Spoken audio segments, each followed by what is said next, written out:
we will go across to Vanessa in Lebanon. And as I say, you're going to be talking about the Gaza Humanitarian Foundation. We've got no sound. Of course, It's all right, Vanessa. Sorry, carry on. Am I back? You are back. Am I there? Oh, okay. Yeah, basically, so this is the multi-spectrum genocide that is being waged against Palestinians in Gaza and, of course, in the West Bank.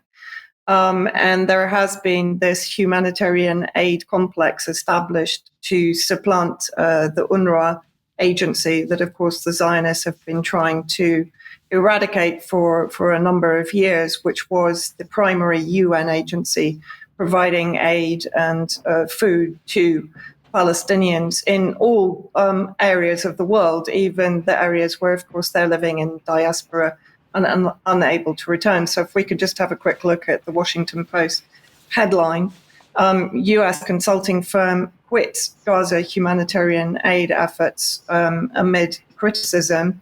And if we just have a look at the text within the article, on Friday, a leading U.S. management consulting firm hired last fall to help design the program and run its business operations withdrew its team operating on the ground in Tel Aviv.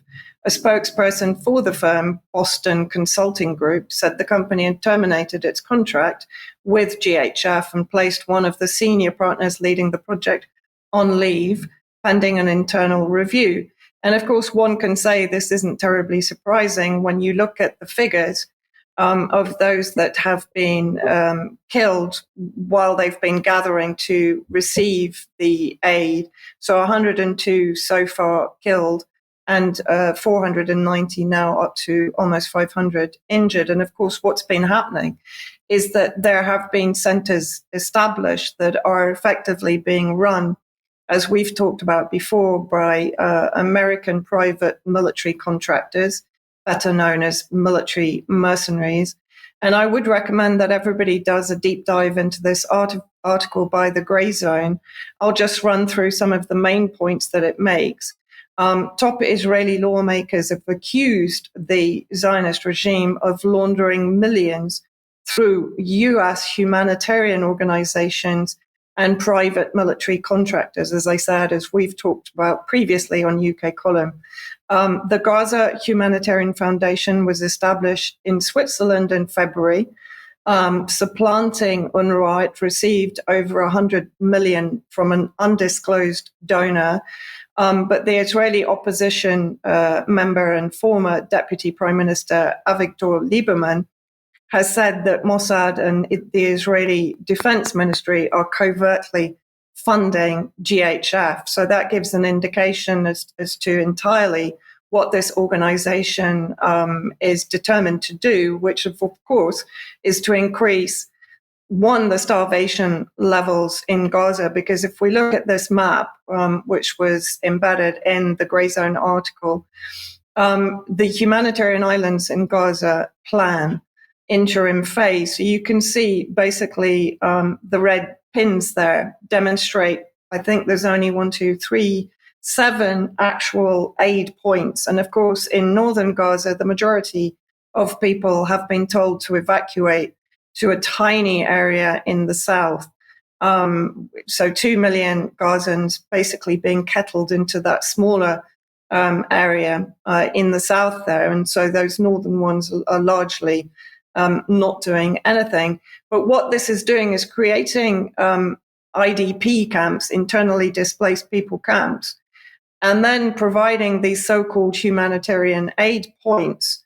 And again, if we look at this, so that first of all, there has to be security inspection during entry on the aid. So that's one delay. Then you have the biometric certificate. This again is what we talked about, actual biometric surveillance of these IDP camps. And only the approved Palestinians will receive aid.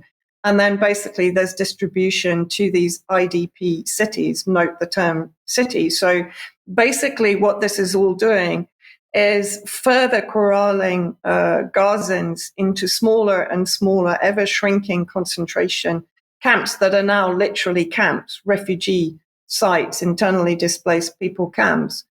Then the aid is provided, as we said, only to those that are approved by these American private military contractors.